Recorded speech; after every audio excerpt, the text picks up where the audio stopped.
Agenda 2, this is 12/13/25, our second informational meeting leading up to the election. And we'll have Nick start by going over once again the processes about how to get to speak and how to be heard and whatnot. We have BCTV here with mics all over the place, so it should be a little easier. Nick? Real quick for the people on Zoom, I'm periodically posting in the chat. If you want to speak, go to the React tab. Usually it's at the bottom of the screen, and there'll be a thing that says raise hand, and then you'll pop into the front of the queue, and I'll see it, and I'll call on you when we have a moment. People in the audience, of course, raise your hand. Wait to be acknowledged by the chair, by Molly. We do have BCTV here, so if you don't want to be recorded, get your hoodie and pull it over your head. Don't let anyone see you. But it will be posted. Well, it takes usually about a week to get the edit done. A couple of days. I don't know if you've noticed, all the select board meetings have been up on there too, and there are speakers and microphones around the room.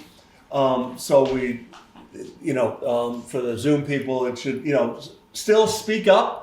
Because you might not be right next to a mic, and that's it.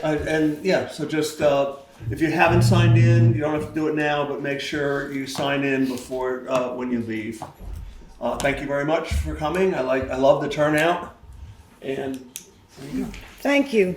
So the main purpose of this meeting is for Andrew to describe to us the new processes that he is developing insofar as letting people know about the big summer work projects. We're working through all the major, traffic-heavy roads in town to make sure that we can mitigate flooding and washouts and that sort of thing. So he's going to be describing how he contacts the landowners, etc.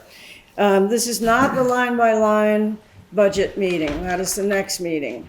And we're going to make an effort to get those charts out to people in advance so you'll have a chance to digest the information so we can have a very substantive conversation about the town and the road budget.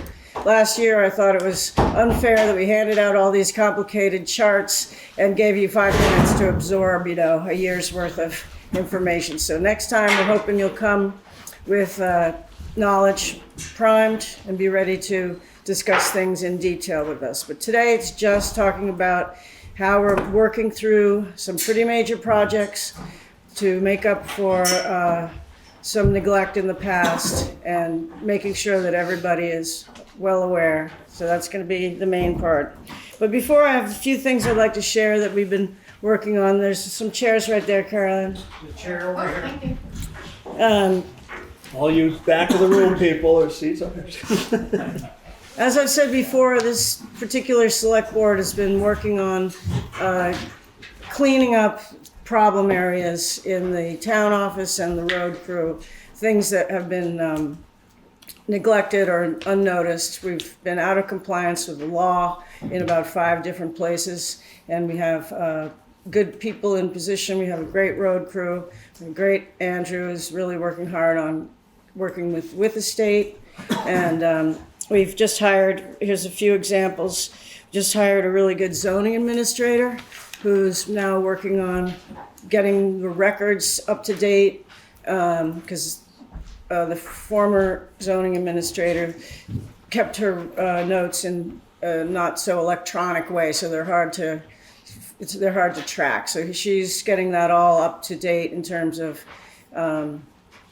who's got permits, getting permits out to the people in a timely fashion, making sure that the people pay the right fees, etc. So that's another area that's really going to help things move smoothly in town. I think she's going to bring some of the permit charges up a hair, so we're more in the middle of what most towns have. We also instituted evaluations this year. We've evaluated each other. The elected officials in the town office did self-evaluations and sat down and talked to each other about what was going well, what was going badly, how would they improve. Because we find that if the people are working well together like a family and people know what's going on for each other, everybody works better. And we also have been making sure that the pay scale is fair. In the past, certain jobs were really underpaid, and we're slowly trying to bring everybody up to a reasonable pay scale.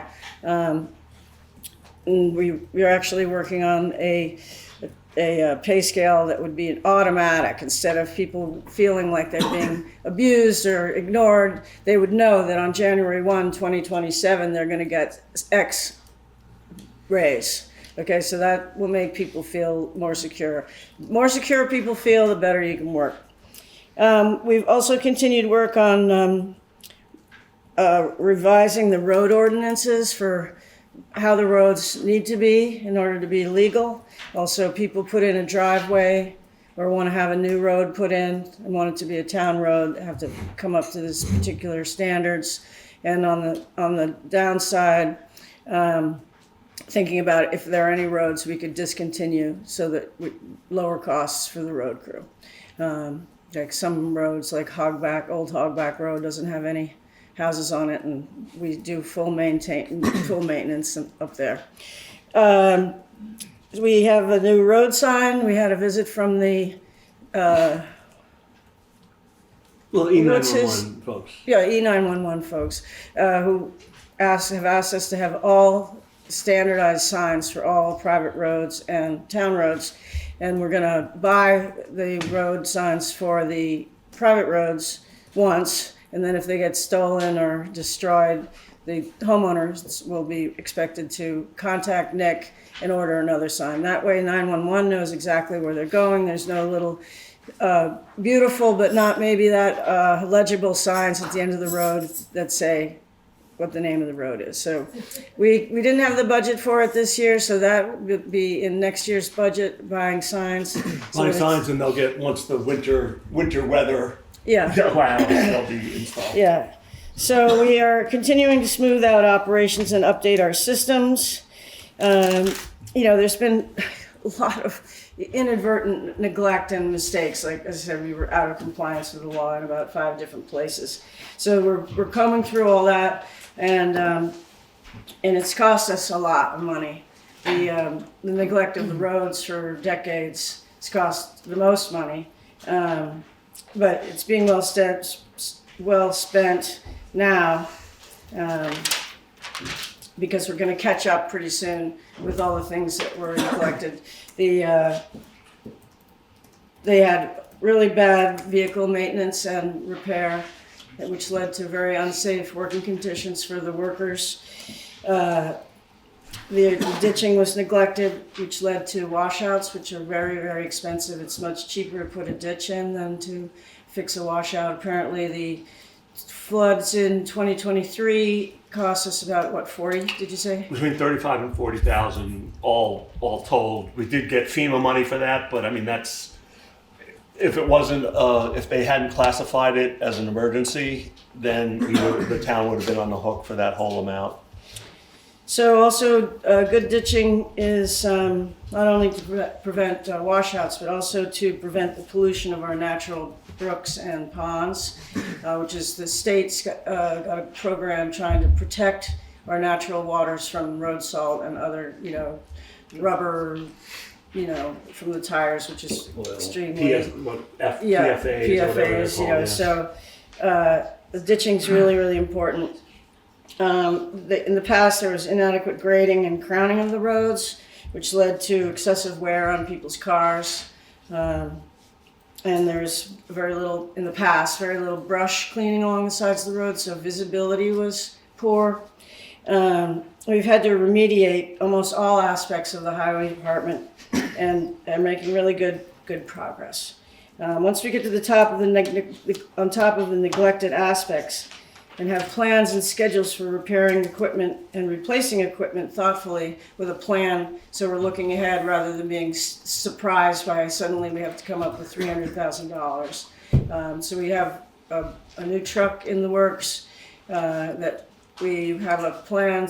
We've been setting a little money aside, and by the time that truck is ready, the loans on the other equipment that we bought will be paid off. And so we're trying this as an experiment, just to look ahead instead of getting caught by surprise.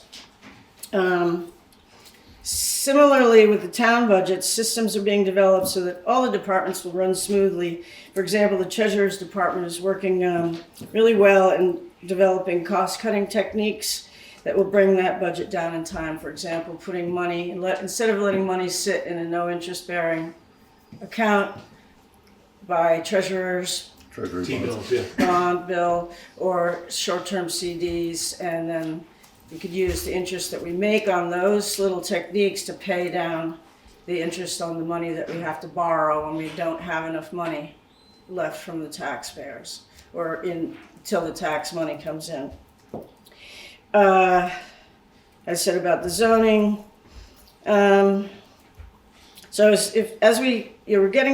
We've made a ton of progress in the last 3.5 years, and I think when all the systems are in place, things will go more smoothly, and we'll be able to start finding ways to cut cost.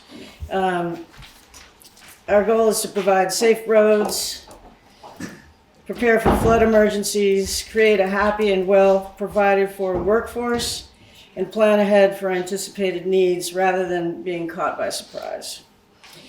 Okay, so I'm going to now turn it over to Andrew, who's here to explain his methods and planning for summer projects year by year, covering the high traffic roads and making the town 100% more resilient. He's done Cowpath, he's done North Pond, he's done Adams Brook. That's not a high traffic road, but it's a Stratton. big, Stratton. yeah, Stratton Hill. So any questions about the general progress that we're making, or comments? Yes. Nancy Anderson, I just want to thank all of the people that work for the town for the hard work they've been putting in. I think it's pretty amazing. Thank you very much. Thank you. We're hoping that the number of special meetings will go down in time. Okay, so Andrew, ready? Sure. Just tell us what your new plans are. Overall, not only this next summer, but down the road. So, well, I first want to start with saying that this past summer, I learned a lot on the project that we did do. We ditched exactly 1 mile of Adams Brook Road. We ditched it, we hydroseeded it, we stone lined it, and we almost re-gravelled that entire mile. We had some budgeting issues where we had to move some money from my budget from one place to the other, so I wasn't able to quite finish re-graveling it.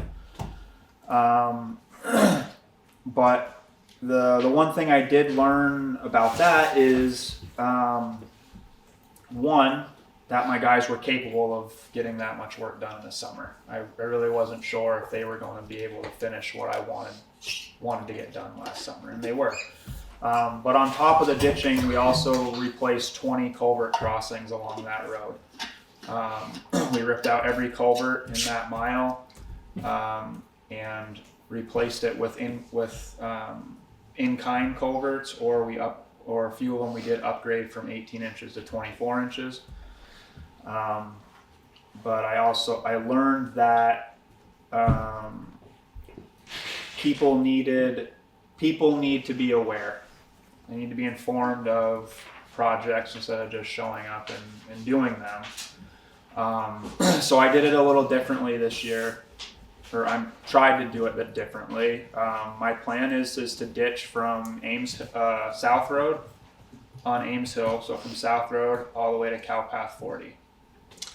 After looking at it, I don't think we need to. We're not going to be digging out a lot of dirt. I think it's mostly just going to be cleaning. The Green Mountain Power Project, when they re-gravelled the road, when they tore the road up and then re-gravelled it, they put a lot of material into our ditches.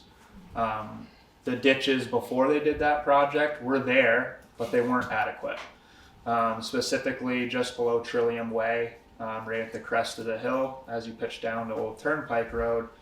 I don't know if you all that lived on that road or that side of town, the water is constantly, it seems like it starts right there and it just erodes the shoulder of that road. Or almost every year or every rain event it does that.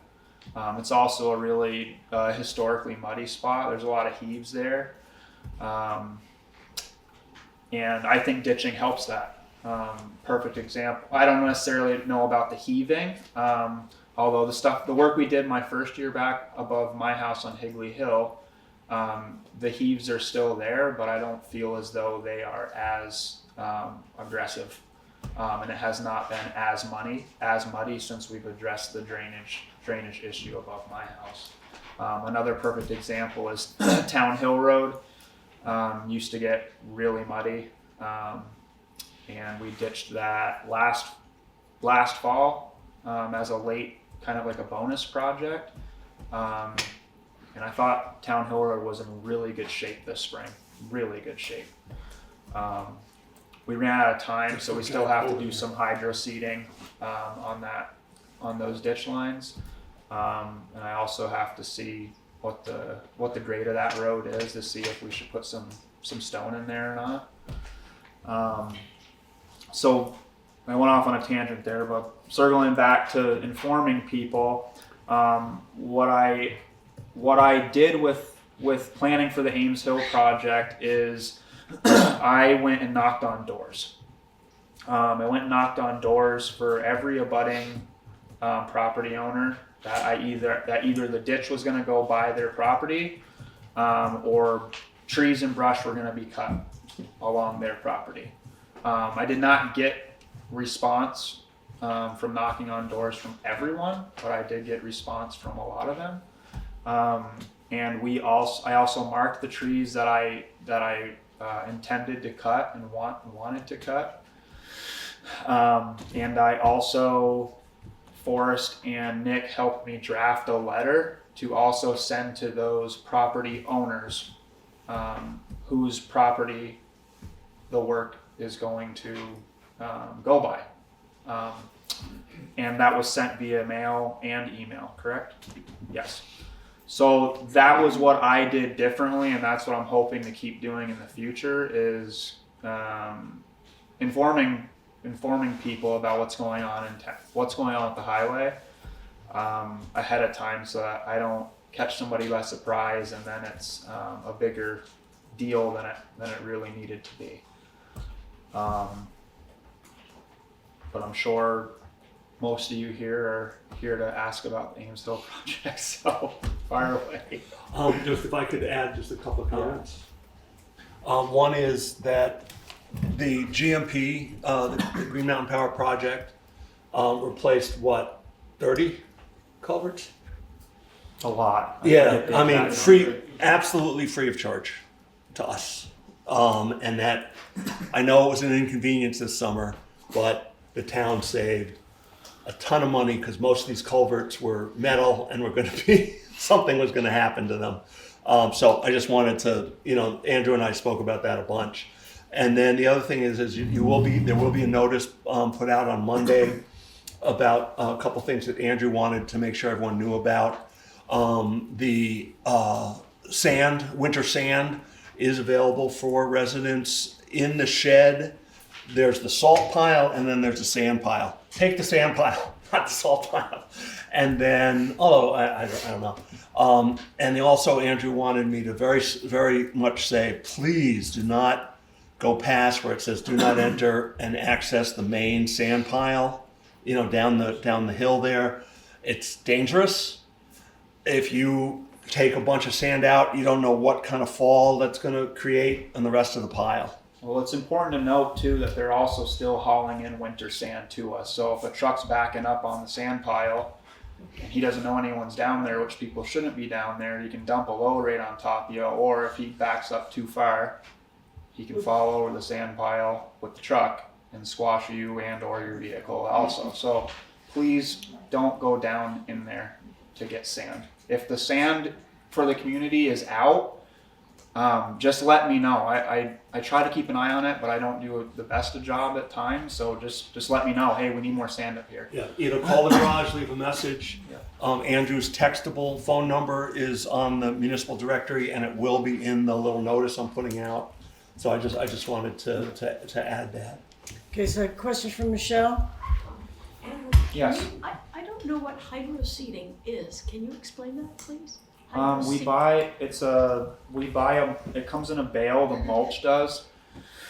It comes in this big green bale, and we put it into a tank, and we mix that up with water, seed, and fertilizer, and a tacking agent. Lubricates the pump, and it also allows it to stick better to the banks instead of. I didn't know that was what the name of that. Yep. You have someone? Yep. Jonathan?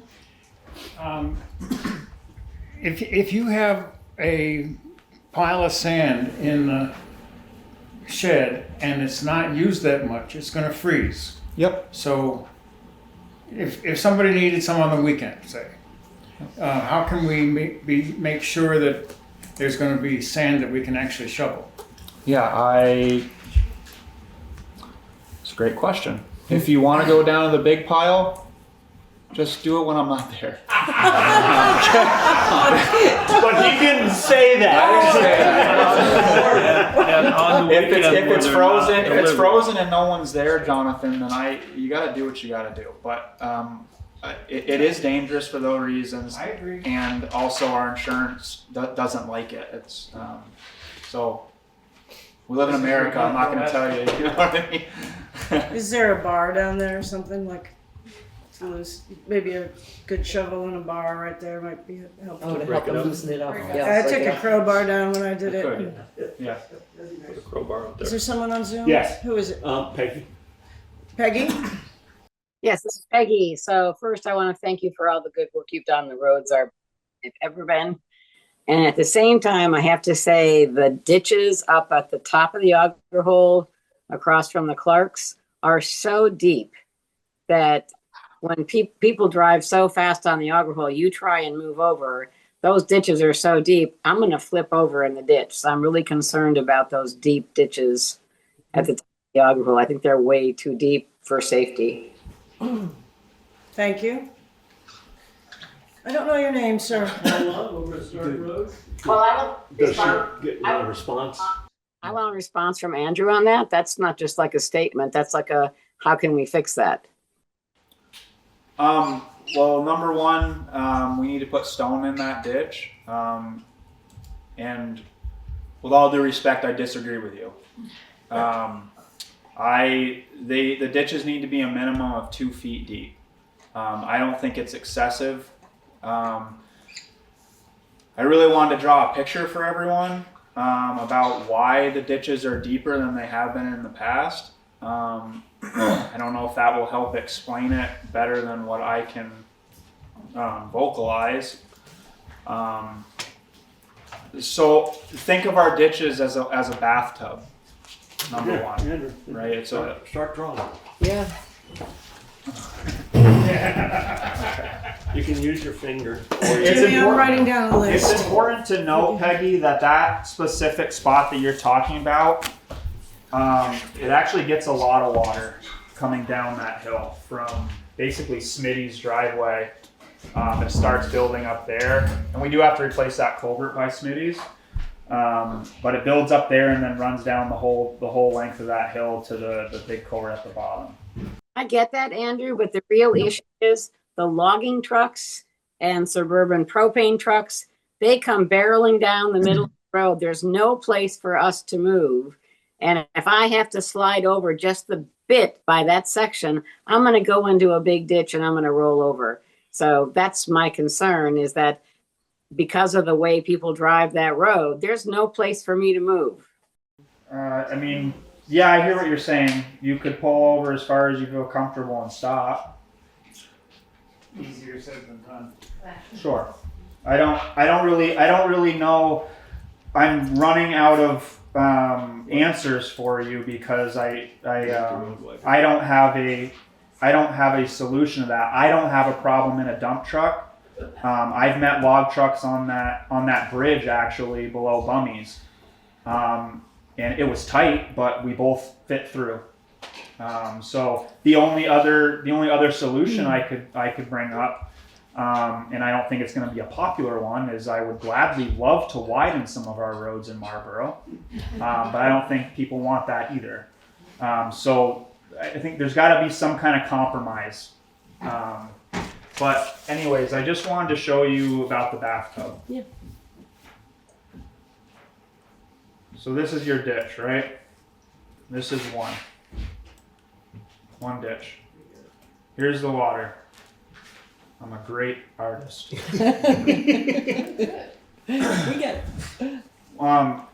With a shallower ditch, the water will build up.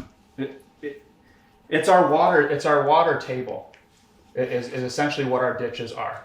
If you have a shallow ditch, the water can only go. The ditch can only hold so much water at a time before it reaches the top of the ditch and it has nowhere else to go but into the roadway. That's for starters. And then what's also not helping us is we have these shallow ditches, or lack thereof, in my opinion. So we have water here, and then we have this little guy. So in your bathtub, most of them have a little hole right here, in case you forget to turn it off. It doesn't overflow your bathroom. Well, think of that as our culverts. So a lot of our culverts right now are undersized, plugged, or non-existent. So once this shallow ditch gets filled up, there's no relief. So then it fills up to the top and stop. Don't I'm trying to admit somebody. well, Go ahead. who cares? Just leave him for a second. And then the water fills up the ditch, and then it has nowhere else to go but the road, washing it out.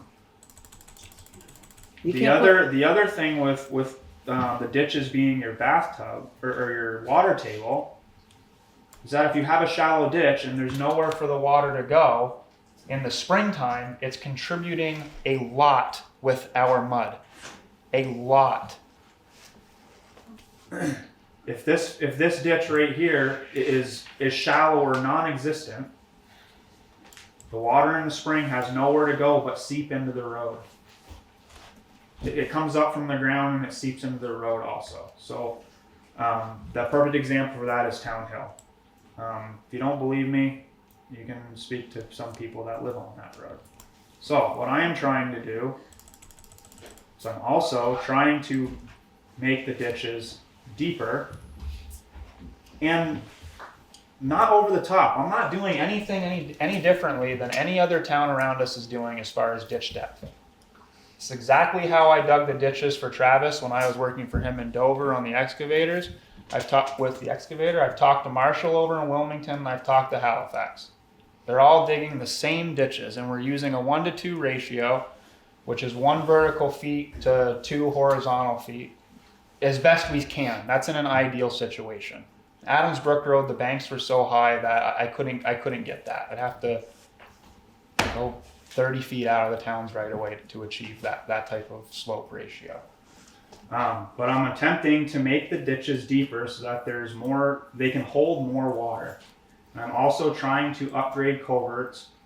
So I've been trying to keep them at 18, but the way that I upgrade to a 24 is if there's 2 ditches going opposite ways into 1 culvert, so there's 2 water sources, 2 or more. So 2 water sources coming from ditches going the opposite ways. And also there's some areas in town where there's 2 water sources going into 1 culvert, and then there's a third one, like a spring, that intermittent stream that comes out of the woods. I'm trying to upgrade those to 24 inches. And some of them I've just upgraded to 24 when we're thinking about how far in between the culvert crossings are. So if there's a much longer section of road without a culvert, I especially on a hill, I usually try to upgrade that to 24 inches because there's more water and more velocity coming down the hill. Good. I don't know if those pictures. Okay, let's those move pictures on to were some awesome. questions. I have a little list of people. I have 4 people on the list, sir. So, the question I have is about ditching, not this particular. Green Mountain Power is still replacing poles along with their project was. Will they be done with that when you're ready to start in the spring going down Ames Hill? I don't know about them replacing poles. Well, they're working their way down, replacing almost all the poles. And they were out there this past week, 10 days ago. Right. I did notice them. I don't know the answer to your question. All I can say is, they need to work. I need to work, and Right. we worked around them last week. It just seems like you want them to have done all the work, drilled new holes, done all their stuff before you put a new ditch in. That has nothing. Yeah, ideally, sure. Yeah. I mean, we're not gonna start on South Road and get to Calpat 40 in a day either. It takes some time. So, yeah. Okay, Jimmy? 2 points. First of all, with regard to Peggy's point of the auger hole, there is a idiosyncratic situation there that Andrew, I think maybe I don't know how often you go by, but that's a sand moraine in that area, which is very unusual in Marlboro. So since you guys dug it out, which you did properly, I completely concur with everything you said, but it has incised down another 18 inches. Right. And all that has washed into the Branch Brook. So it should have been stoned in. And if it had been stoned in, then the horizontal curvature of the road would have been extended horizontally because you would have filled it up to the top. What Peggy is alluding to is absolutely true. I've had to pull over and stop anytime I have a trailer on, there's a truck coming in, you literally can't get by unless everybody squeezes to the edges. So Peggy's point is valid, but your description is also absolutely valid, but I just think it's good to bring them together. The other point I wanted to make was, and Andrew, you and I had a good long conversation about this, with regard to Green Mountain Power doing Ames Hill, which is our first experience with that, I was kind of dismayed that the people of Marlboro, and I understand it was dumped on the Selectboard quite quickly and nobody really knew what was going on, but it was a major transition of the commons. And we own the commons. The ROW, the right of way, is not owned by the town, it's owned by the landowners adjacent. So I feel out of respect for those landowners, there should have been months of discussion, maybe some meetings, so that the different impacts that are going to be extended on into the future from this project would have been talked about.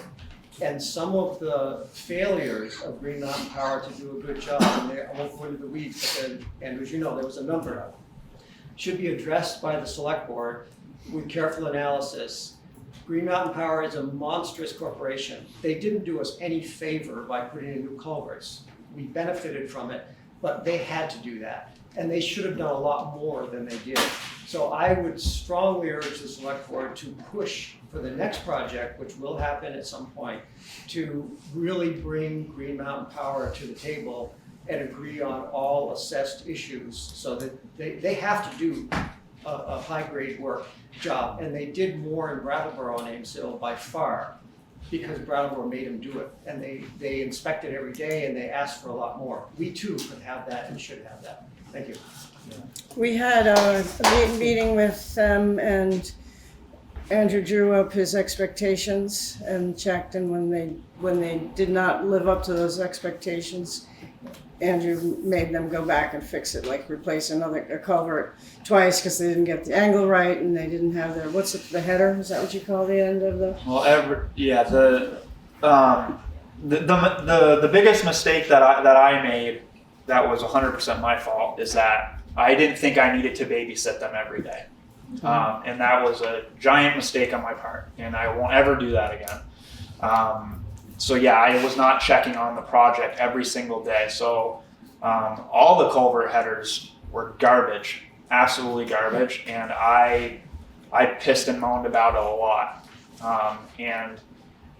To the point where I almost just told them, don't even come back, we'll fight with it next summer and do it ourselves. I think there are still some that are pretty subpar as far as my standard. But they did come back, and they did do some good work by addressing those. So, yeah, and I hear what you're saying too, Jimmy, about it just being sprung on. I think it was sprung on all of us. I learned also a lot on what to write in my expectations. And we'll talk specifically about the culvert headers that looked like hell. Next time the project comes through, I'm going to ask them to do concrete head walls, to be honest with you. So I've never been involved in that type of project before, especially as the road foreman. So it was a learning process for me, and I'm sorry it was a headache for all of you who lived that way and needed to travel back and forth via Ames Hill. But there was no communication between their flaggers and myself, or the flaggers and GMP. There was like 4 or 5 different entities that all had different jobs on that big project. And unfortunately, the people it's kind of like when you're building a house, right? The plumbers are always mad at the electricians, and the electricians are always mad at the plumbers because they want to do their work first. And that's essentially what happened on that project. So it was a pretty big cluster. Yeah, I have a cue here. Megan's next. What is So I your wanted name? to just clarify one thing, Andrew, and then ask a question. You Yeah. said that the ditches need to be 2 feet deep, Minimum. minimum 2 feet deep. I'm curious. They should be. Okay, and then you also said 1 vertical foot per 2 horizontal feet. So we're talking at least 2 feet and at least 4 foot wide ditch. Should be, yes, should absolutely. be. That is the standard. That is the standard set by the state of Vermont, and it's right on the MRGP website. So I want you to talk more about that at some point. Okay. But also, I would like to know if you can talk a little bit about the hydro seeding versus rock, costs, slopes, mandates from the Yep. state. Yep. Get into that mess a little bit. What do you want me to tackle first? It doesn't matter. Okay, I'll tackle the cost. Okay. Yes, it is cheaper to hydro seed. Absolutely. However, per the MRGP, which I hope some of you that came to the select board meeting were able to go and look at that and kind of read some of the standards, read this, whatever. So anything 5% in grade or higher, anything over 5% grade needs, which is your grade, your slope of your road. So you look at a hill, if it's 5% steep or greater, yeah, or if it's a 90-degree angle, okay. Anything less steep than 5% does not necessarily need stone. So what I had done on the Adams Brook Road project is it's super accurate. I'm joking, but it's on my phone, and I've been laying my phone on the road in various spots to check the grade. And anything 5% or more, I put stone in. And it's essentially that whole hill, right? But the MRGP specifically wants stone-lined ditches for anything over 5% grade, 5% or higher. And then all the virgin soil that we tore up has to be hydroseeded. So typically we don't stone line from the top of the road, so the top of the ditch, all the way up the other side of the ditch.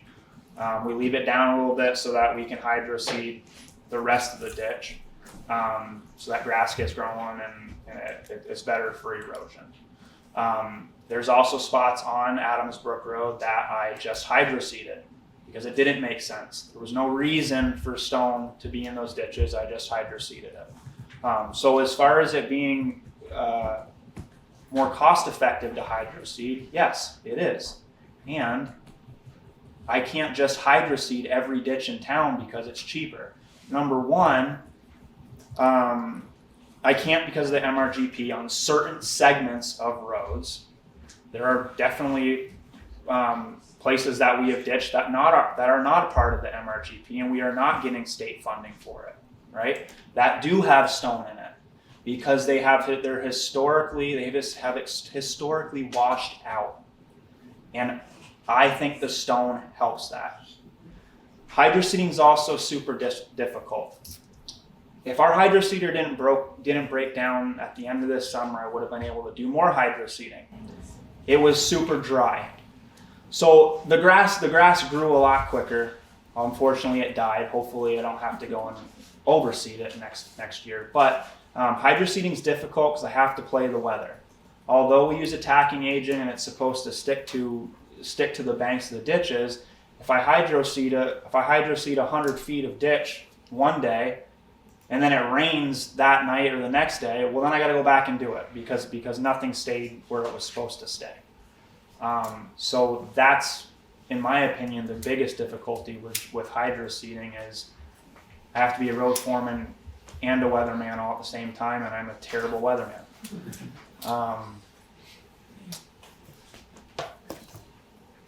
You're gonna have to remind me the other parts of your question. I don't remember.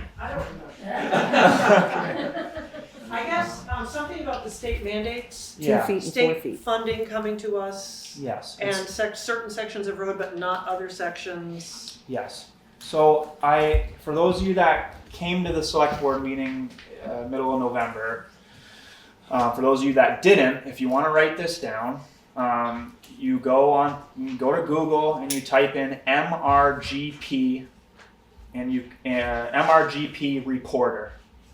And you click on that and it brings you to this map of the state of Vermont. And you use your mouse and you scroll down there and you find Marlboro. And you wait for it to slowly load. And I think there's 3 colors on that map. Where all those colors are what the state is calling hydraulically connected road segments. The purple color are all high priority, where the state has designated those purple areas as a high priority for erosion and water quality issues from that erosion, like Jimmy was just saying on the Auger Hole Road, where the rain's washing all that sediment, and I'm not a scientist, but I believe it's phosphorus and a bunch of other nasty stuff from our ditch lines that are going down into our waterways. So the state wants us to put stone on those areas to clean the water, filter it, in hopes that by the time it reaches a water source, a waterway, that water is essentially clean of all that nasty stuff that's going to affect our aquatic wildlife. Chad McGann from the state, who is the head guy for the MRGP, I actually had him out 2 or 3 times on our Adams Brook Road project that we did last summer, and he absolutely loved it. He didn't have any issues with it. He didn't know how the hell we were going to finish it, but we did. And he was also telling me that he is trying to shift the state's mindset from not just addressing water quality issues, but to also give towns in Vermont grant funding to be able to address just erosion, because that's what we're talking about here. The state really wants to address water quality, but the bottom issue is erosion. So I don't know when, but I'm hoping soon, projects like Adams Brook Road, where there was only, I think we did 4 segments, 4 places on that road that we were getting funding for, and the rest we were not. I'm hoping that in the future, we will get funding for those roads. So it'll make even more sense for us to do big projects like that, not just skip around and just do the projects that we're getting funding for. I think that is the reason why we're in the situation that we're in right now with the lack of maintenance. Is, in my opinion, that's all that was ever done, was the segments of road and only doing enough. So if the state's giving us $20,000, we're only going to do $20,000 worth of ditch work to make them happy because we're getting paid for it, and then we're not going to do anything else. And I don't think that's the right mindset. And there'll also be a lot of twiddling of our thumbs because we can bang that out in 2 weeks if the weather's good. So I don't know if that answers that question or not. Okay, let's move on a little bit. Jonathan, you were next. Thank you. I have several issues with the way that you have done the ditches. My most, the one that I've paid most attention to is by my daughter's house on Cowpath 40. Sure. And I will say that you agreed to not go up into her lawn as the way you wanted to. Right. And so far it's been a fine. The thing that upsets me the most is when you're digging your ditch, you cut out the trees that you have to cut out, and then there are a lot of trees where basically you take half the root system away. And those trees are not going to survive. They're going to fall into the road. And so then you're going to have in the middle of the night or on a Sunday, somebody's going to need you to clear those trees off. Sure. And besides which, it really looks ugly to me. I disagree with you about the width. Jimmy is corroborating me on that one. No matter if there is room or not, people are driving so fast now because of your good work. People are driving faster and faster. People go 40 miles an hour down Cowpath 40. Come on, that's ridiculous. But they do. And there's no width to compensate for that kind of speed. And so something's got to give somewhere. Somebody's going to have a bad accident. Now, in terms of the ditch width, and what you're doing and what you're saying is making sense that you need to go down below the water table so that the water seeps out from underneath the road. But I know that there are ways of rebuilding road using and the same riprap and road fabric, and you know all about that. And Well, no, yes, I've never done it, so I don't know all about it. But yes, I know what you're talking about. But you know what I'm talking about. Yes. And wouldn't that be an alternative to digging the ditches so wide? If you could rebuild the road, even if you do a short section at a time, because it's more expensive, then the road would drain. You wouldn't have to have such a wide ditch, and you wouldn't have as much mud. I mean, I don't know the answer. I don't know, Jonathan. What I do know is that, and I think I've talked to Jimmy about this too, because I picked his brain on how to do the road fabricing work. And yes, I want to do that. And it costs money. You know, it costs gravel's paying like, I don't know, $19 or more north of that, a yard in gravel. The fabric's not that expensive, at least the stuff that I've priced out. So yeah, like I do want to do that. But in January, I'm gonna get grilled by a bunch more people on my budget. So yeah, I think there has to be a happy medium, but I don't think that, I personally don't want to give everything, right? Like I'm totally cool with, I'm cool with compromising, right? And what I want to address your issue on the ditch by your daughter's house. This is not an excuse, okay? I was hurt from doing something stupid on my own personal time, and I was on the couch for 6 weeks. That ditch there, specifically right by your daughter's house, is excessively deep. It is way too deep. There was zero quality control because I was off doing stupid stuff on my personal time. So there was zero quality control. And by the time I realized that, it was too late. And I'm sorry. Well, can you fill it in? I'm sorry. Well, I could if you wanted me to, but I don't. Put more stone in it. I mean, it's, I didn't think it looked as deep with the stone that we put in there. if you, by any unfortunate chance, happen to go off the road there, you would be upside down.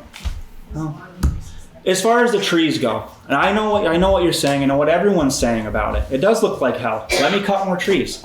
The reality is that there has to be ditches.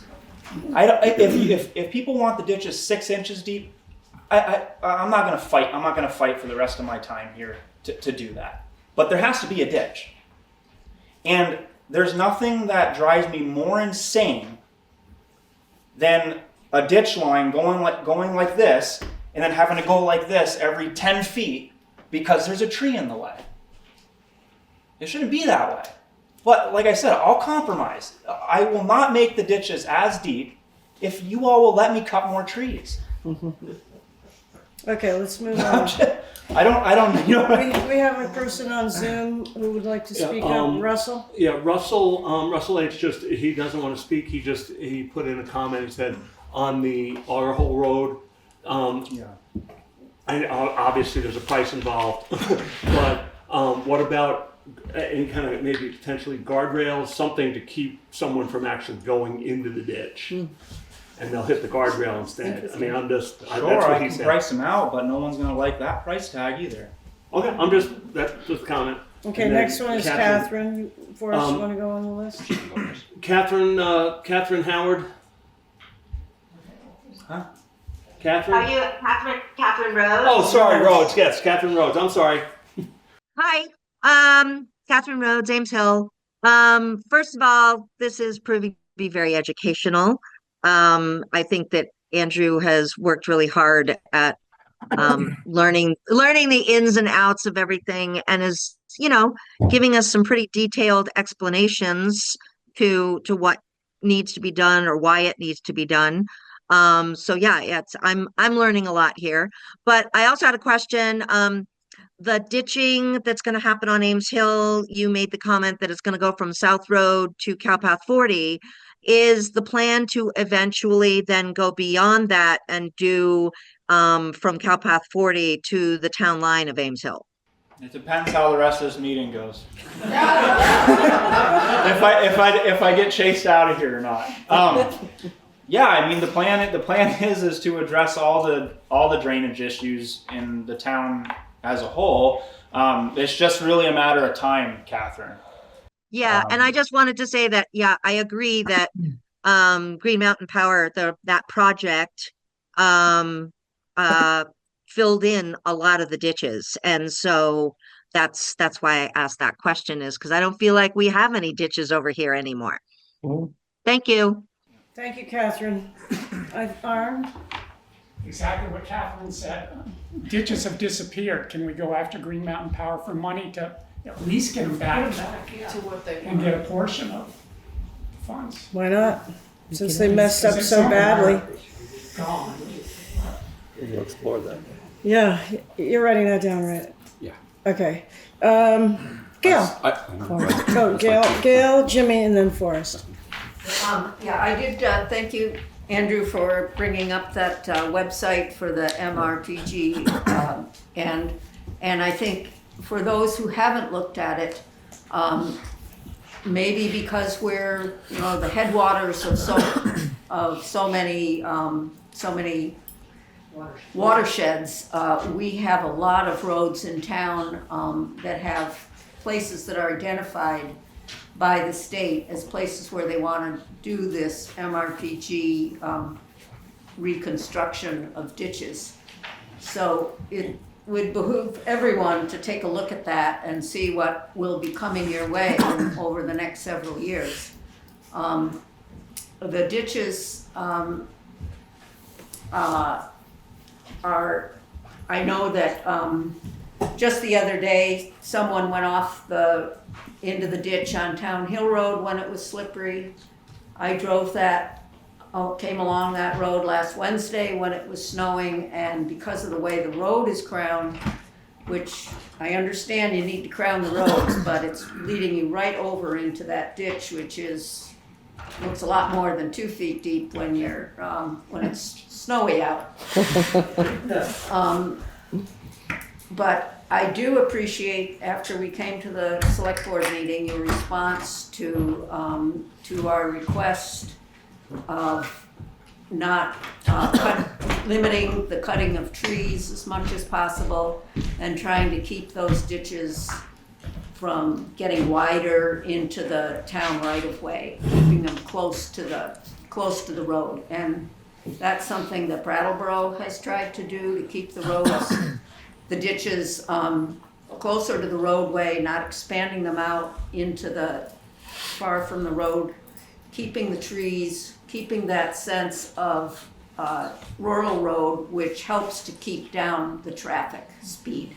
If we have roads where the trees are cut all the way to the town right away, it's just gonna make people go like a bat out of hell down those roads. And we've seen that all over the place. We see it in Halifax, where they cleared those roads way more than I think and many people think they should have cleared. And it's like a super highway. And I don't think that people, and speaking for myself and a lot of the people on the roads adjacent to Ames Hill, felt like that was anything we wanted to see happen with Ames Hill and the roads adjacent. But thank you for your response, Andrew, to that letter. You're welcome. I don't want that either, Gail. Yeah. I don't want them like Halifax. And when the weather's better, I would encourage you to go up and drive up Adams Brook Road. I think it came out really good. I really do. We did cut trees, and we cut a lot of them. But we didn't cut them all. We didn't cut them all back like Halifax. And I know exactly what you're talking about, because I go around Hatch School every time we're sanding. Like, I know what you're talking about, and I don't think that's necessary. And that's also not what I'm trying to do. And so I hear all of you with that concern, and I don't want that. So if you have to keep holding me accountable, holding me to that word, then by all means do that. But I'm trying to reassure you that I don't want that either. That's not what I'm trying to do. Jimmy? I want to go back to Jonathan's question. He raised a point about doing underlayment and road base improvement in lieu of doing the ditches. And in fact, it's a good point, but it's kind of like changing the oil in your car without changing the filter. It's not the whole story, and we need to do things together. So what I have spoken to Andrew about, and I think it has a very important place in how we look at the roads in the future, is doing both. And by doing that, there's one section on Ames Hill, right at the top before you head down into the second roller coaster dip, that was done about 15 years ago. The road was raised about 16 inches rather than digging the ditches down deep, which in effect created the same type of scenario. The ditches were cleaned out a bit. And I have been watching that in the ensuing years, and it has held up absolutely beautifully. And so that can be done, but you still need the ditches. And I want to end up with a comment which is kind of subjective, but I think we all need to keep in mind. And that is, the road infrastructure is an absolute artificiality within the landscape of nature. And so we look at the trees and we drive the roads, and many of us drive the roads too fast. There's an enigma here. We can't have it all both ways. So understanding that, and Andrew is caught in the middle, and Andrew is doing a very good job, but I think that understanding that we are the problem, because we want to get out there and drive around all the time, and we want to drive often too fast, and we don't want to have to curtail our own activities. So everybody should be willing to flex a little on this and understand that this infrastructure is an artifice in nature, and to keep it in place requires certain compromises. Thank you, Jimmy. Forrest? Forrest Holtz-Hatfield. I live on Route 9, so none of this conversation means anything to me. I am going to say, you've seen, we all suffered through the road resurfacing of Route 9 from coast to coast, right? Last year, 2 years ago. Those ditches, when we got in summer of 2023, when we got an insane amount of rain, those ditches all held, the road didn't wash out. It looks ghastly when you drive down the road and you see the stone line ditches. However, this is what's saving our road infrastructure. I drove this summer right after you guys were done on Adams Brook Road. That's a road I drove on during Irene when we were bringing supplies down to the people who were stranded near the on Auger Road near the school, the branch schoolhouse. So I drove that road, and I remembered what that looked like after Irene. It was a mud pit, and it was there. You didn't know where the road was in many places. So now it has shape. The water is draining. It looks rough at the moment. Trees and things will grow back. But I'm just saying we have to, as Jimmy was just saying, it's the paradox of like, we're doing this as humans, and the best way to do it to move all the water is this standard as put forth by the state of Vermont, because they're seeing throughout the state the horrendous things that are happening as storms are increasing in volume and velocity and strength. So we have to have a balance between those two things, and it's very difficult. Thanks, Andrew. Thank you. Okay, Thorin, you're next, and Lauren, you're after Thorin, and then there's Sandy online, and then there's Clarence. I guess this is just a quick question about the state funding and those standards, and that is like, are they standards in that you shall, the road is beyond 5%, you shall stone line the ditch in these purple areas, or is it a condition that you shall do it if you want to get the money? And how do those two balance out? Because, you spat out one section where you might get $20,000, which sounds like a lot, but also trucking and aggregate doesn't actually go that far, and so. No, you're right. You're absolutely right. $20,000 in road construction is not a lot. It's pennies. To answer your question, it is exactly the second part of your question. It is, you shall do it this way, or you will not get money, period. And I found that out very specifically this summer. When I'm stone lining a ditch, I like to leave like 4 to 5 feet of no stone between where the culvert, where the inlet of the culvert is, and where the stone starts, because for cleaning it out.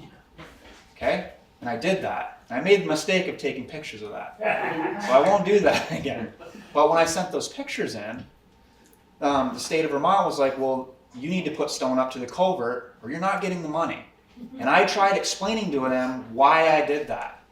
And they didn't care, because they're the state of Vermont and they sit behind their computer and they look at their book and they look at the rules and they say, well, sorry, this is what it says. So, yes, we shall do it the way the state tells us to do it, but we don't get the money. If we don't want to do it the way the state tells us to do it, then that's fine. It is fine. We need to make up our minds as a town whether we want to continue doing that or not. And what I mean by that is we need to figure that out in a year's time. Because in 2027, I am supposed to be getting with the Wyndham Regional Commission, where it's going to help me do it, do a new road erosion inventory. So go back through all the roads and say, yeah, this is a priority, this isn't, blah, blah, blah, blah, by 2027. And once that's done, then we will qualify for more grants and aid funding in the future. So that's a very good question, if the town wants to continue doing that or not. As of right now, way before my time, even in Marlboro, I believe, at some point, whether David or the select board at the time or the town as a whole decided, yeah, we want this money, we want to be in this program. That's what grants and aid is. That's what we're doing right now. I don't know if this is 100% true, but I've heard it from I think 2 or 3 different people that Whitingham is not a part of the program. And so I don't know how that works with them. If that is true, I mean, I do know that I would assume all these projects, ditching and everything else is 100% on the town's dime, is how I would understand that.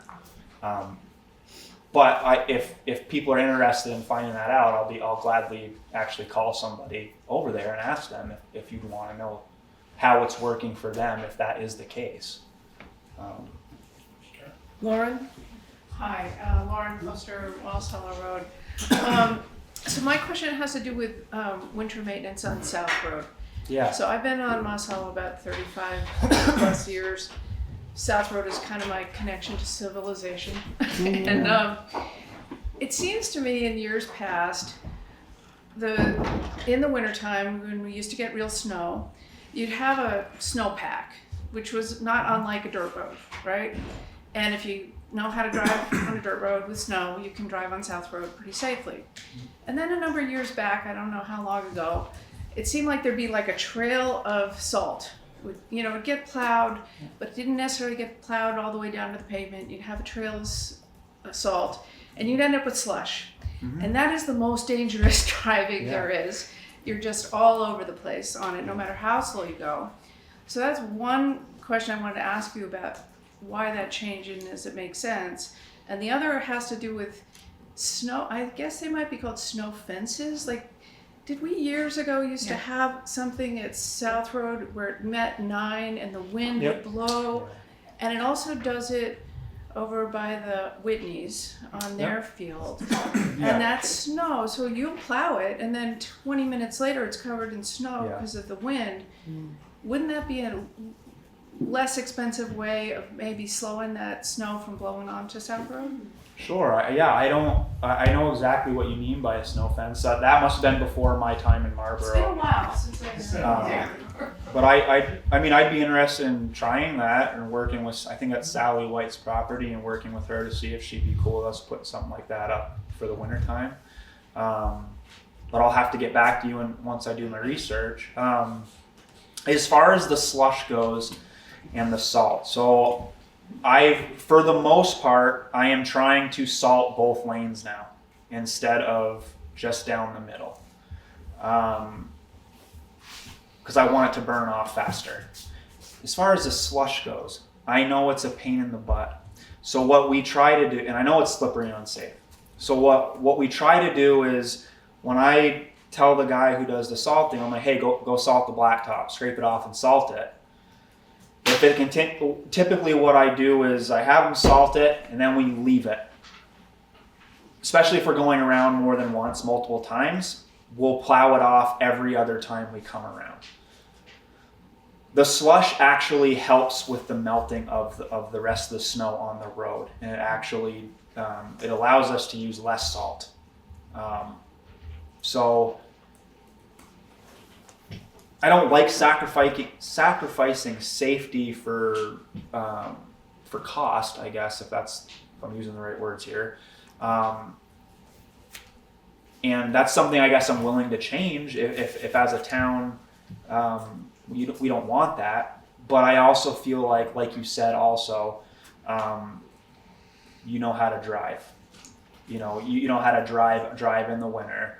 On South Road, I don't. Well, drive slower. That's what I'm saying. It's like all the other roads. Yeah. Like I turn the opposite way and go through Halifax and the school, Hatch School, and all of that to get to work every day. Yeah. And that paved road seems to me to not get nearly as slushy as South Road. And I don't know. I don't know this for a fact, but I'm assuming like Dover's roads don't get slushy like that either. Right. And I know that because I used to work there. But they're salting, and then they're immediately plowing it back off. Yeah. So the salt hits the snow on the road and almost fluffs up. They plow it off, and they salt it again, and they plow it off. Dover has a $150,000 salt budget. What would happen so that's what they're using. It at all? I'm serious. Yeah. It used to be that there was a layer of snow and ice on South Road, and it would be sanded over the top. Sure. And it ended up looking like Moss Hollow Road in terms of the surface. And that felt safer to me. Yeah, and I think that I would have more safety concerns by doing that. We would also use more sand. It also does build up with ice, so all that, we call it roll down, over the whole winter, it just keeps getting thicker and thicker. And then comes springtime, when everything's thawed out, well, now we have a giant mess on our hands.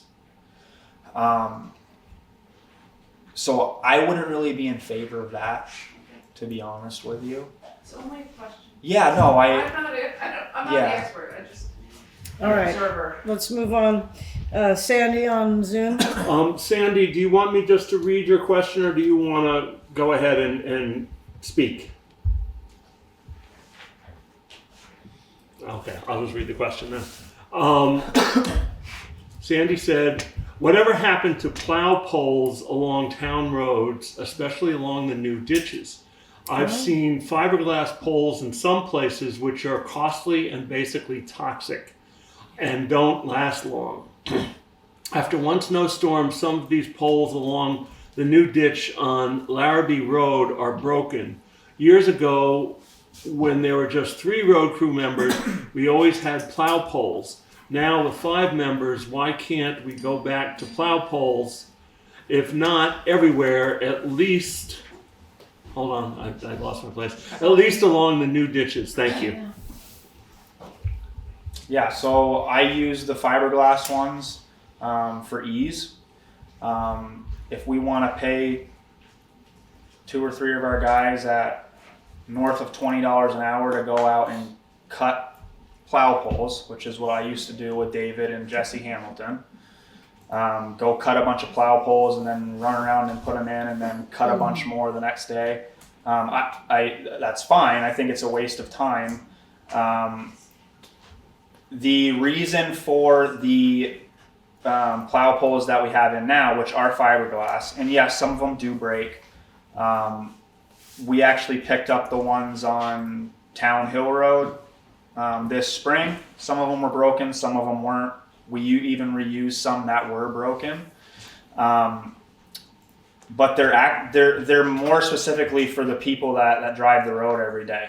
The first year, the first winter after we do a new ditch, so they know where the edge of the road is. It's not necessarily for us because we were there doing the work and we are on the roads pretty much every single day. So it's more for the people that live and or drive the road every single day.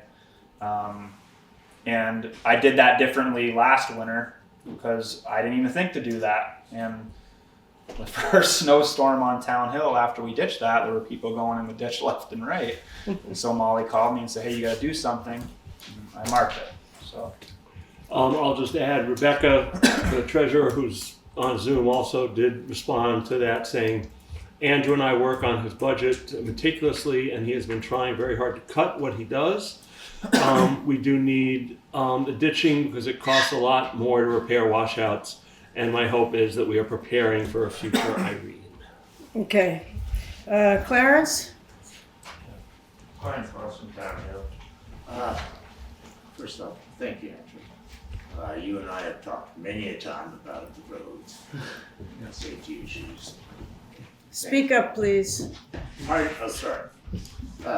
Andrew, we've talked a lot, and thanks. You've done what you can first. Our discussion. I'm a farm consultant by profession, and we've been dealing with the water quality issue very seriously with the state for well over 5 years. And I don't know what they do with municipalities, but I do know what they do with farms, which is put them out of business if you don't cooperate and don't do it how they say. So I support you when you're trying to live up to the state, because I've seen farms go out of business because they didn't protect the water. Protecting the water is important. Yes, Gail saw the accident on Town Hill. So did I, so did Molly. We see them regularly. My truck's not heavy enough to bother going out and trying to get them out. I know the terrain very well.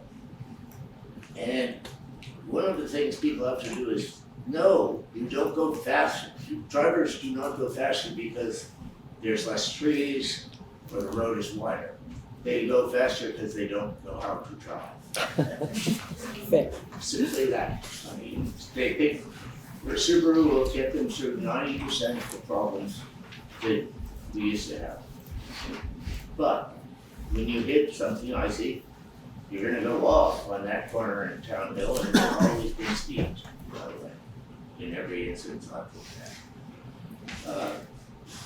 And I'd like to just say, yeah, you know, Town Hill, you're right. The state is going to be looking at the silt. All of our culverts on Town Hill run into the headwaters of the Whetstone River. We have a 10-acre clear cut that's going to erode like hell. You know, newly this year. And I just support you in cooperating with the state because you can't win. The farmers didn't win, and farmers are given a lot of benefits in the law. DOT won't stop a bad farm rate because farm rates fall apart. You know, so sooner or later it will catch up with us if we do not abide by the state's regulations. Town Hill still has silt in it.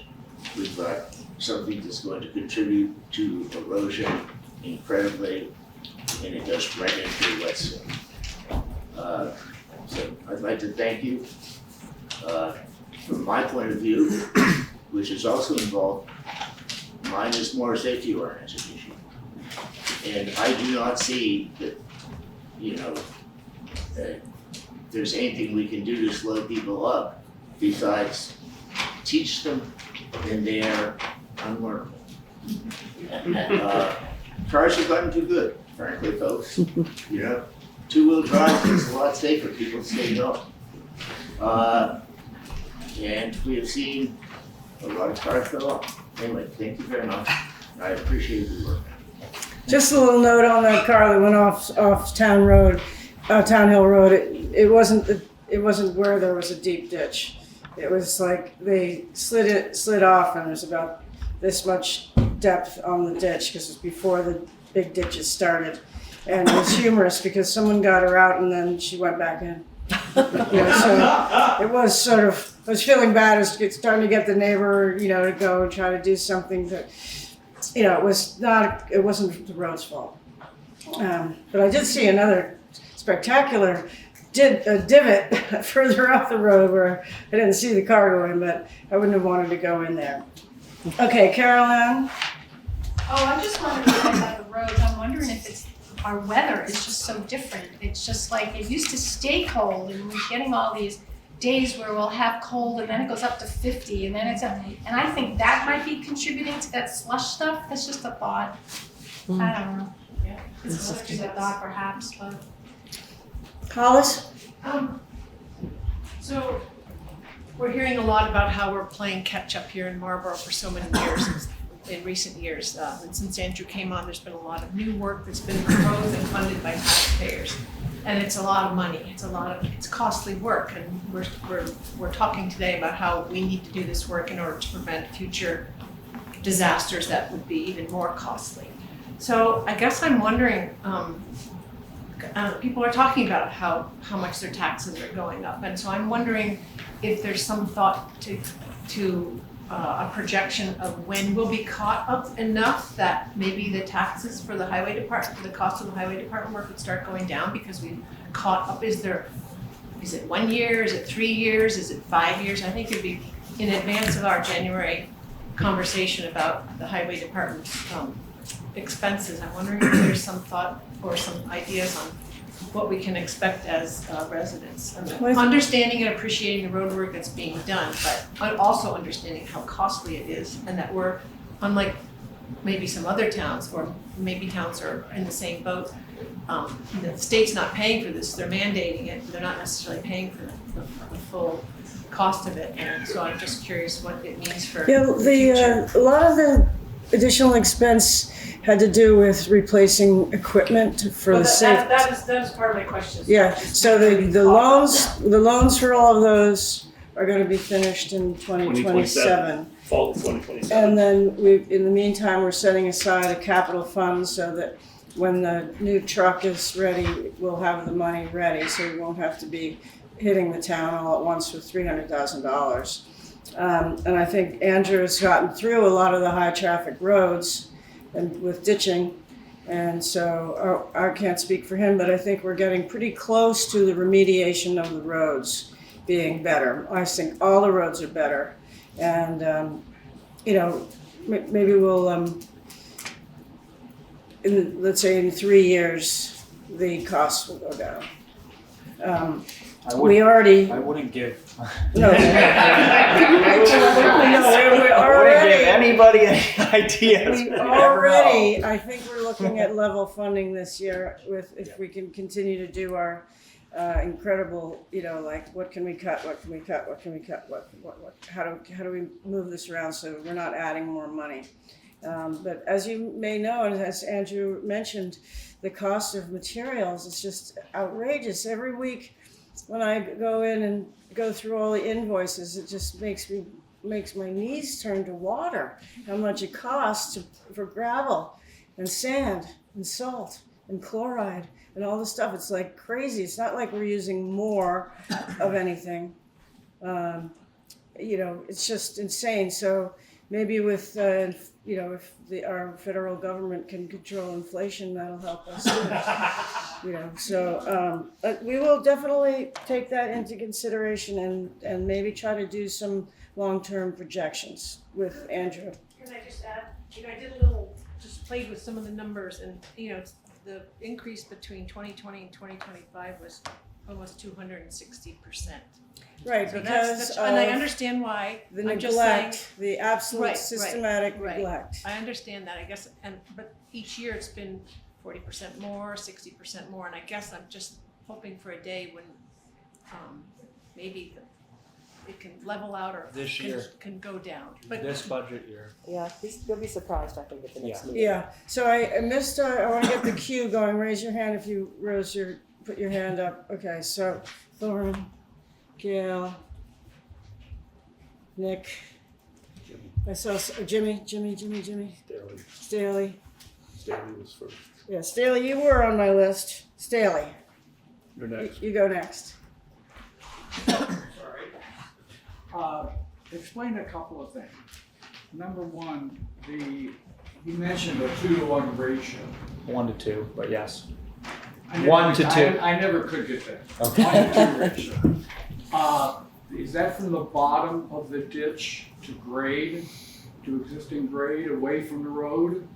It's supposed to be.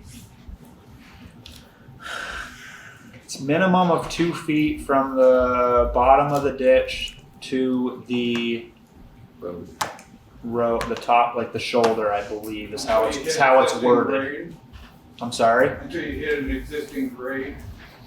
Sure, if that's what you want to call the shoulder of the road, yes. Right. Yes. Other question is, how much discretion do you have?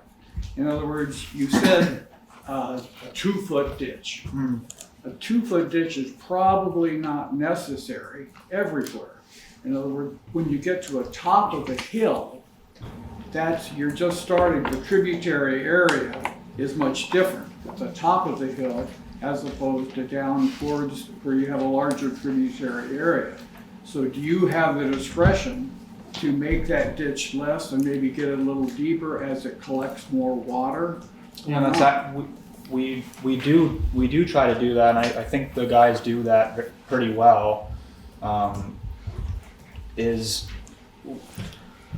We start at the bottom, so where there's a culvert, or the inlet of a culvert, we start there, and that's where we get our depth, where we want it. And then as we get closer to the next culvert or the end of the run, we start to feather it out, so it's not deep anymore. It's not like it's 2 feet from here and then it stops at 2 feet. I think my guys do a pretty good job of feathering it out. The last question was on North Pond Road. You did a lot of work, and and you've undermined, not only, I guess I shouldn't say undermined, but you've cut right next to stone walls that I anticipate I'll be seeing in the ditch in the next 5 or 10 years or so. But what's your discretion here? I think you went too close to the I got a stone question to wall. ask. I got a question to ask you on that. Okay. Has that road washed out since we did that ditch? Because has that road washed out since we did that ditch? No. Exactly. And that specific part of that road was horrendous. Meaning, we got a significant amount of rain. It could only be an inch. You couldn't even drive that road stately. It was impassable, legitimately impassable. There has not been one blemish on that road, not even a blemish, since we did that ditch. Oh. And yes, you're absolutely right. There is a stone wall right there. And I have tried since then. I don't know everything, and I am learning every single day. So I have tried since then not to encroach on stone walls like we did there. I understand what you're saying, and I hope in 5-10 years it is still standing there. But it's been, I think, almost 5 years since we, maybe not 5, maybe 4 years, something like that, since we did that project.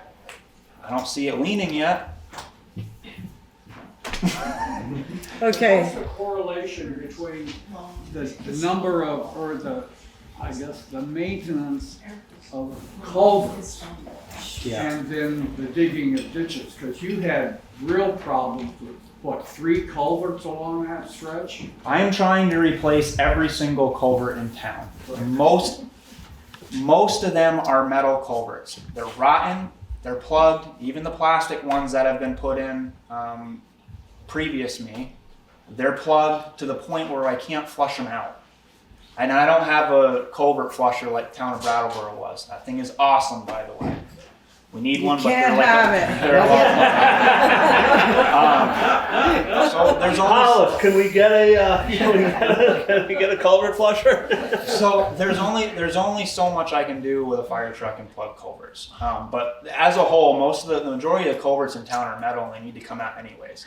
Not just because they're metal, but they're rotten and they're undersized. I still have roads in town that have 12-inch metal culverts. There was one up here on Ames Hill that Green Mountain Power went right by. I knew it was there, but they didn't. And I had to call them and say, hey, you missed this culvert. Well, where is it? I was like, it's here, but you can't see it. And it was there. It's just the road, there's no ditch there. The ditch is completely over the culvert, and it's plugged. I don't think it's ever taken water since I've lived in town. So I don't know if that answers your question. Well, my question was more that it seemed like on North Pond Road that the culverts had a worse impact than the ditches. In other words, the culverts seem to have collapsed or gotten plugged. Basically, they weren't doing their job. Since we did the work? Huh? Oh, no. Oh, okay. Oh, no. I agree with you since you've done the work. But for, I don't know, the 20 years we've lived there before, that stretch of road really didn't have a problem. And I'm wondering if it was more to blame on the culverts collapsing or It's not just disintegrating right. as opposed to the ditches. I think that's a piece of the problem. It's kind of like Jimmy was saying, like it all goes hand in hand. The culverts will fail because of lack of maintenance. Lack of maintenance meaning no ditching, no cleaning the culverts out, no checking on them, like just lack of maintenance. So when we ditched that road however many years ago, these types of maintenance projects, they're nothing crazy or out of the norm. It's just general maintenance. And this is not a one-time, one-and-done thing. Like, you have to do it again at some point. And that point I'm trying to make, the again at some point just never happened. So that's why we have so many culvert issues. That's why we don't have adequate ditches in town. That's why we have issues with washouts and extremely excessively muddy roads. Fabric would help. I'm probably going to pick Jimmy's brain a lot when I decide to do some. Okay. But the ditching we've done has helped. a lot. I'd like to give a few more people a chance to ask Yeah. questions. Thorin? Let's see, what was I formulating? Well, I guess as a concept, like for me, it's nearly impossible to like nitpick Andrew's work. I think the work is, really well done to a high standard. But as someone who does similar work for private people, and I understand the cost of it all, it's not uncommon for me to go to someone and look at their driveway and be like, you need $40,000 to get this up. That would be to do it high quality work. You can't afford that. So how much can you afford and what can I get done for the kind of money you're able to put out? And oftentimes I can come up with a good lasting result for a lot less than just, that what bring it up to the unquestionably good standard is. And then the other thing, just like you said, the most important thing I encourage people to do is we need to do consistent maintenance. Doesn't matter if you spend 40 grand right now, what's way more be important is to spend $2,500 yearly. And that allows me to do less invasive stuff, less cost, either with,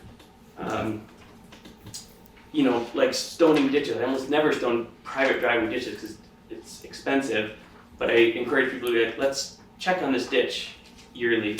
And so, I guess I just wonder, it's maybe tying into a little bit what Hollis was saying of like, at what point can you continue doing high quality work in more of a maintenance thing? And if we were gonna whip through the ditches less aggressively more often, I mean, really, like when Ames Hill, that section of Ames Hill was the worst, was when he was passed away or like sick. You weren't around and Leon was trying to run the grader and like we just had berms, like there was, doesn't matter if there's a ditch, there were grader berms, and so it was like,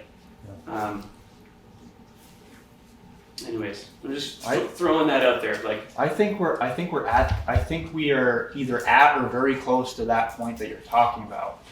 Ames Hill specifically, like there is already, it's clear that there is, I hesitate to use the word an established ditch. I think you know what I'm saying, right? So I think that is more of a cleaning out and general maintenance. What I've been trying to do is hit high priority roads in town that historically have washed out significantly every single time it rains or we get spring thaws. And I think with the exception of Butterfield and Grant Road, maybe, I think we're pretty much caught up with that. So I feel like, I don't know if this answers your question, but I feel like we're either there or we're really close to going around and doing general maintenance again.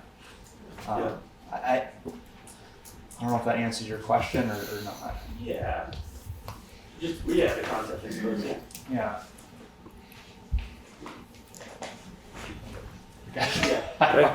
Gail? Andrew, pretty much what I was thinking of saying was just yearly maintenance of ditches can go a long way towards preventing erosion in the spring. We have all those leaves in the fall that start getting into them and plugging them up, and say what you will about the previous road foreman and lack of doing some things. They did go around and clean out the ditches every fall and put up plow poles and etc. So I think maintenance can go a long way, and unfortunately, your point about the state money for requiring the stone. One day when Thorin and I were talking about it, when you have all that crushed stone in there, and then you have to go in and maintain that ditch with, then where does all that stone go? So it's a waste of the stone. I agree with you 100%. But I can see that you're up against the state on that one. And I'm not the only person that has asked that exact question to the state many times. So the town's wasting all this money to have to dig it out again down the road, and then what do we do with it? Do we screen it, or do we just buy new? Yes, I completely understand what you're saying and hear you. As far as the cleaning the ditches out, I don't know as if we got to them all this year, but we do send the leaf blower out. I don't know. Seems like 3 weeks every day if it's not pouring rain.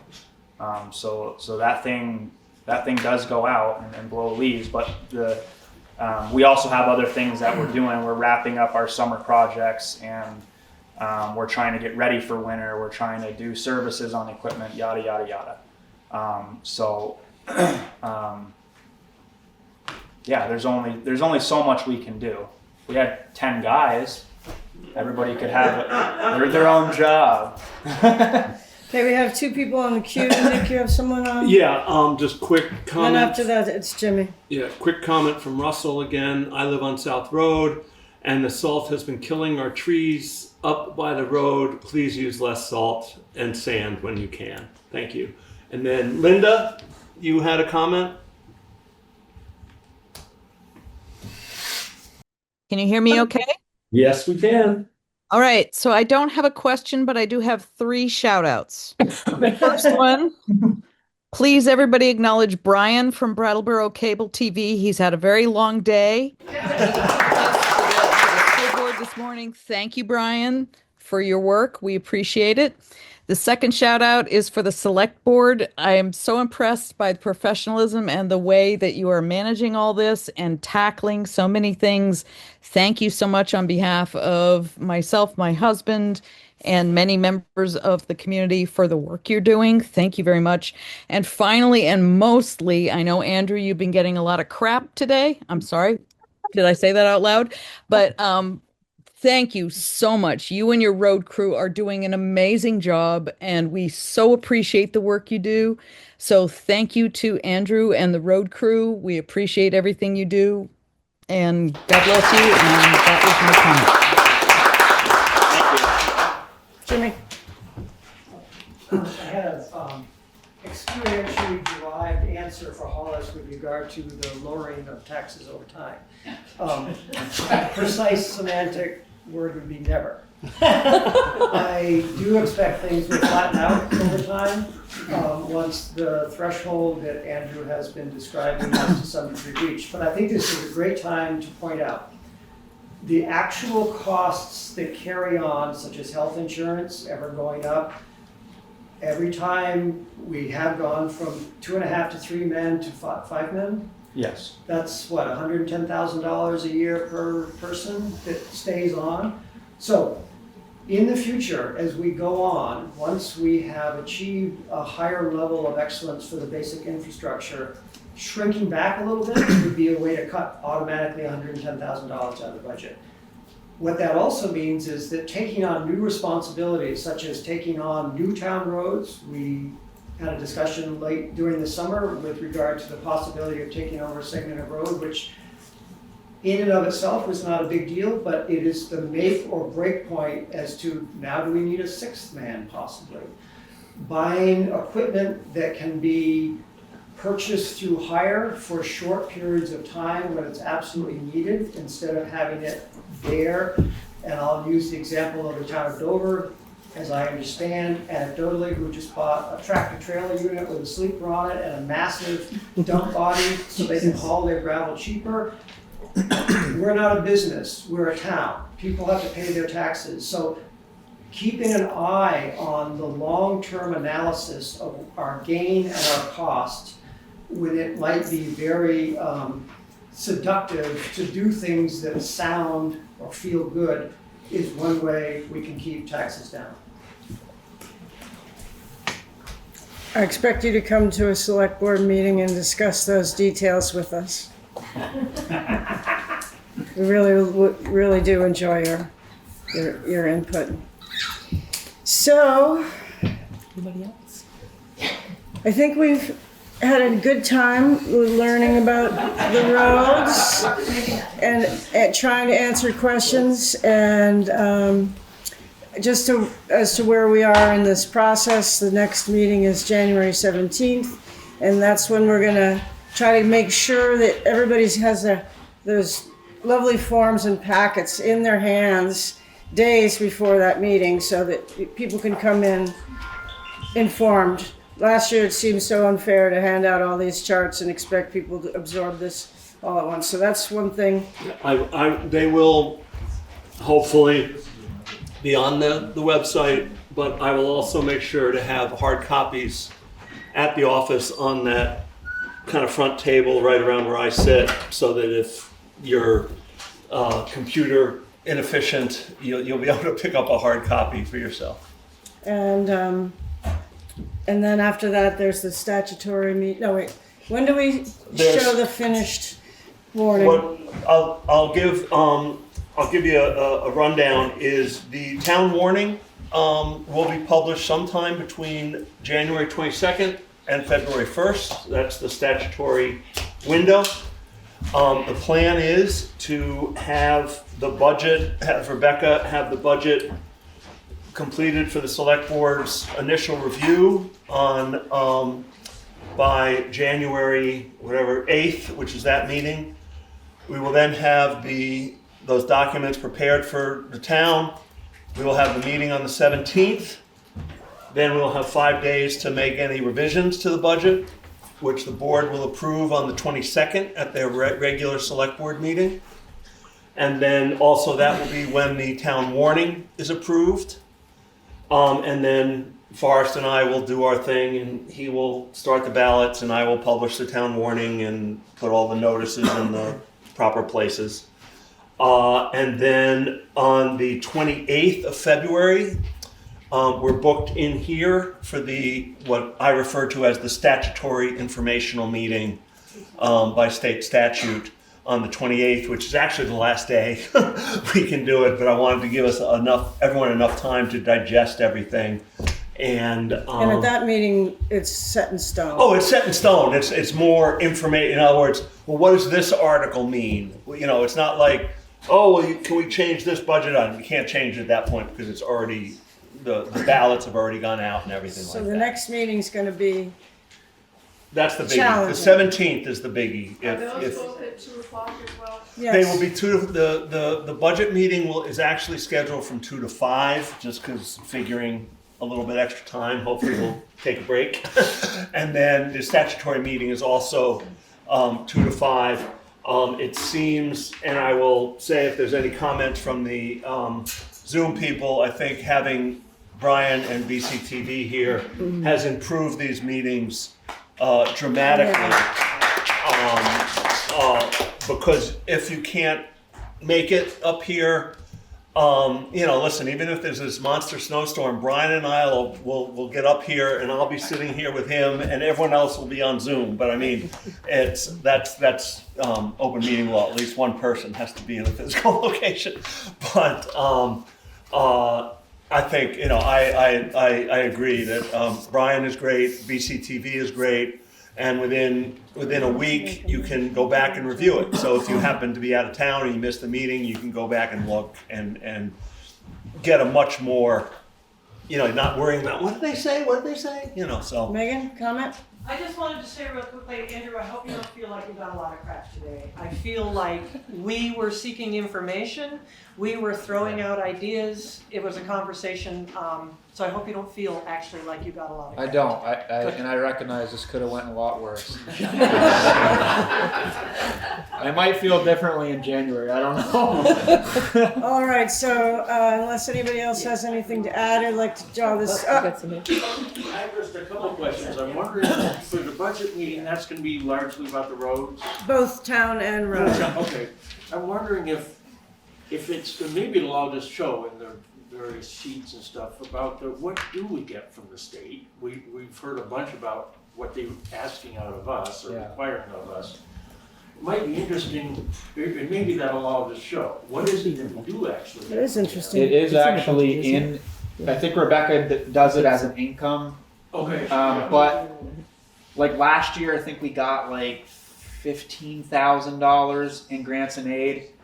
This summer, total. This summer we're getting 22,000, right? So it's not a lot, Gary. Right. So that makes me wonder, sort of along the point, is that maybe if we were to give that up and then use, use your own best discretion for something that. I think I'm gonna reach out to Whitingham, like I mentioned, and see if that's true that they're doing what they're doing and how that's working for them. Yeah, I think that's great. So Molly, my other question for you, and it's maybe that not Folks, we're still important for this recording. meeting. I'm just thinking about other things that are coming along for the town, us as a town. And are we indeed having a zoning upgrade? We hired a zoning administrator. I who's just got got a- curious about how that's working out. she's got a tremendous amount of experience, and she's at the moment trying to find all the records and figure out everything that is in the past, and then we're counseling her to, January 1, 2026, whatever's happened in the past has happened in the past, let's go forward. And we need to have someone go over the zoning regs or bylaws. Yeah, she's currently working with the planning commission, if I'm correct, Staley, on the subdivision portion of the zoning bylaws, and then the next phase of that would be a complete review and overhaul of the zoning bylaws, which haven't been really updated since 2018. And so she. Oh, I'm sorry. I apologize. I do know. Tim, you're here somewhere. That they were He left. working on the subdivision bylaws right now, and I think those are about. So really my question we would got be, to. are we gonna be, we as the public gonna be informed with all of that, have to vote on it as usual? There'll be public hearings. All that'll be done. Is I think right now the planning commission is planning 2 public hearings on the subdivision, and the select board will hold at least 1 public hearing. If it needs to be greater, there'll be more. That's on the subdivisions. On Right. subdivisions, Yeah. right. I think Gary's asking about an overall overhaul. It'll be a similar thing for the overhaul of the actual zoning. Right. Because there are some conflicting rules and there's some unrealistic expectations in there. I think the idea is to make it so that it's more fair to all socioeconomic partners. I would hope so, because, when I look at so I feel somewhat responsible for that. I've sat on the planning commission for a bunch of years. And I looked at the demographics of, the entire world in some ways, and I actually look back and I question whether all of that approach was actually the proper thing, and whether we should be looking at it more carefully.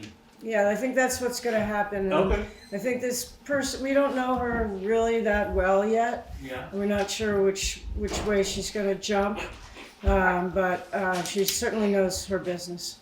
Well, so in terms of which way she's gonna jump, might you have any steering capabilities? Absolutely. I believe she's one of the few people that I can supervise. And we did hire a guy named Vinny, just in case. That's supposed to be funny, I don't get it. All right, so thank you, everybody, and good long day. Thanks everybody for showing up. Yeah, no